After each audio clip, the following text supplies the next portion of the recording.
Hello there, welcome back. There's more sunshine and warmer weather on the way, allegedly. I don't know if that's really true, but this isn't the best news for hay fever sufferers. Yeah, forecasters have warned a pollen bomb is about to descend on the UK. So how do you get your symptoms under control? We've had lots of calls for our allergy expert, Professor Adam Fox, this morning. Good to have you with us, Adam. I finally let him out of the green room after showing all of these people. First things first, there are things people can do. That's the most important There's thing. lots of things that can do. Sadly, there's a lot of misinformation as well, a lot of urban myths that aren't helpful. Right. So let's try and dispel some of those and help some people who are on the line. Let's start with Anna, who's in Hampshire. Morning, Anna. Morning. OK, so what's your question for Professor Adam? It was basically with my 9-year-old son. He uses an antihistamine for his skin because he's allergic to grass pollen and tree pollen, and he comes up with flare-ups. He's got bad eczema as well. So I was wondering if there's anything else he could take to help with that, basically. Sure. Well, lots of people who have eczema will also have hay fever. They're both allergic conditions. The genetics are very similar. So there's a lot of overlap. I think there's a couple of things worth mentioning here. So the first is that generally, if you've got hay fever, and it will affect particularly sleeping, so it can mean that you're more tired than you should be, you can't concentrate and learn as well as you might do, but it affects your general health, which means that if you've got a tendency to eczema, there's a chance it will flare it up. So good hay fever control, even though you're not talking too much about nasal symptoms, will also help.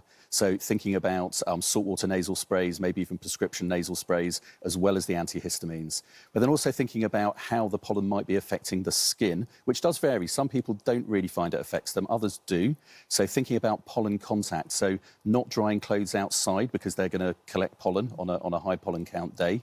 Washing his hair at night so that he's not got pollen collected in his hair during the day that he's then rubbing on his pillow and then rubbing into his skin. And then also, if you've got an eczema routine, I'm sure you have, if there's a lot of ongoing eczema, thinking about winding it up in anticipation of times of the year where things are going to be more problematic. So many kids with chronic eczema will be on what we call weekend therapy, where they use anti-inflammatory creams just on Saturdays and Sundays. Chat to your doctor about maybe winding that up a little bit as we come into the height of the pollen season, alongside those measures to reduce pollen exposure and to reduce the severity of the hay fever. That should all help. Thanks, Christ. Thanks, Anna. Thank you so much. Next on the line, we have Carol. You just mentioned it there, actually, Dr. Fox. You're struggling to sleep, correct, Carol? Yes, I am. Yes, major issue. You sound bunged up already. Yeah, Talk us through what you're dealing with, Carol. I've already taken antihistamines this morning, and nothing's shifting it. But I am suffering a lot at night time, trying to sleep. I have to be at work by 6:30 in the morning. I am quite tired. Yeah. I bet. It's a huge issue, and I think for most people, they think of hay fever as just being something that's a bit irritating. Yep. But there is a significant minority where it goes way beyond that, and it has a real it's like having a really significant cold all the time. You know, that's awful. And this effect on sleep has this knock-on effect. Kids doing exams, it's crazy. We've got the highest rates of hay fever in the world in the UK, and we do our big public exams right in the middle of the grass pollen season. If you've got hay fever, you're 50% more likely to drop a grade from your mocks, which are usually at Christmas time, to your public exams. So it's really important, 50% more likely to drop a grade. So it's really important to get it right. So I think just going back to our caller... Carol. So antihistamines, good idea. They're going to be helpful, but clearly for you, it's just not enough, and you need to think about how we can wind things up. So a couple of additional things. Firstly, think about alongside your antihistamine, getting a saltwater nasal spray. So rinse your nose out. You can do it a few times a day. It will really help stopping the pollen that's up there, just causing ongoing reactions. But I think you should really chat to your pharmacist about getting a steroid nasal spray. If you take I have had a couple of nasal sprays. I take Avimys nasal spray at the moment, but it's not shifting it. Sure. So I think the next thing then is to have a chat with your pharmacist just in terms of your other medical conditions, to think about whether you can wind up the doses, because you can usually double up the dose of the antihistamine, you can double up the dose of the nasal spray. If that's not doing the job, worth chatting to your GP to get prescription nasal drops to clear things up just briefly, to sort of reset things. But I think really worth having a chat with your GP as well about getting a referral for something called desensitization or immunotherapy, because we both know this is just going to happen again next year. Yeah. And so if you can get on those nasal sprays before the season starts, that will definitely help as well. But having an additional treatment to make you less allergic and less sensitive would be a really good idea because it will help for the longer term. So what is immunotherapy? Because you just mentioned it there. So it's the idea that if you deliberately expose your immune system to large amounts of the thing that you're allergic to, you can retrain it to be less interested and react less. And it's the only treatment that actually gets to the underlying root cause of the problem. Everything else is either avoiding pollen or just trying to sort of dampen down symptoms by using anti-inflammatory medicines or antihistamines.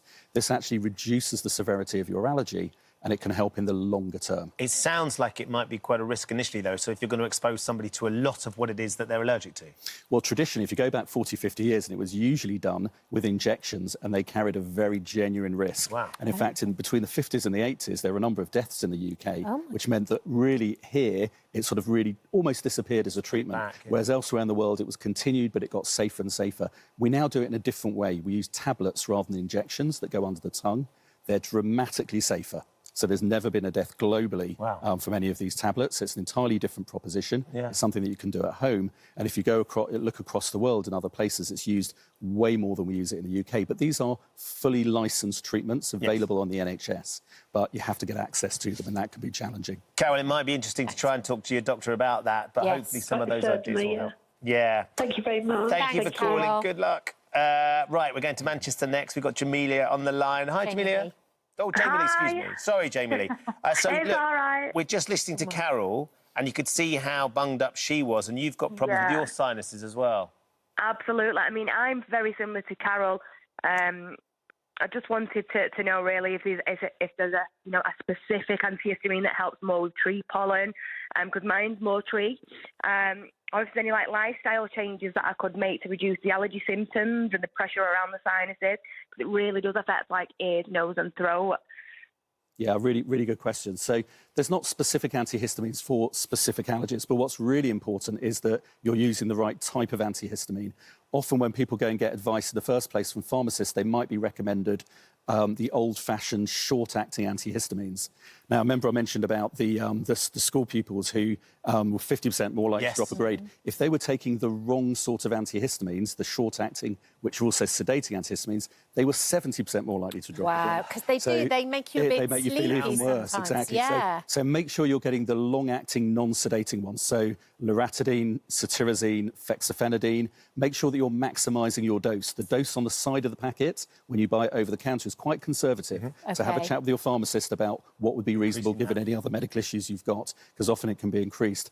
Lifestyle-wise, especially with things like tree pollen, you might well know that the pollen tends to be at its highest at dawn as it starts to get light, especially if it's a warm and a slightly breezy day. The pollen particles then sort of go up in the air as it gets warmer, and then they start coming down again, and they're sort of at person level again in early evenings. It's starting to get dark. So again, thinking about washing your hair before you go to bed to avoid that pollen transfer, not washing the clothes outside, pollen filters for the car, wraparound sunglasses, and avoiding spending lots of times outside when the pollen count's at its highest would all help. OK. Hopefully that helps, Jamie Lee. Good luck with it. Yeah. Good luck. Perfect. Thank you so much, guys. Have a lovely day. Thank you, and you. You too.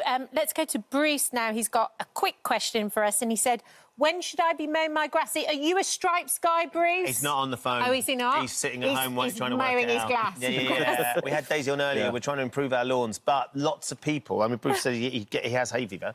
But is there a best time that he could be mowing the grass? We see sometimes our most extreme reactions when people mow the lawn. So I think if you've got bad hay fever, probably better to use it as an excuse to get out of it.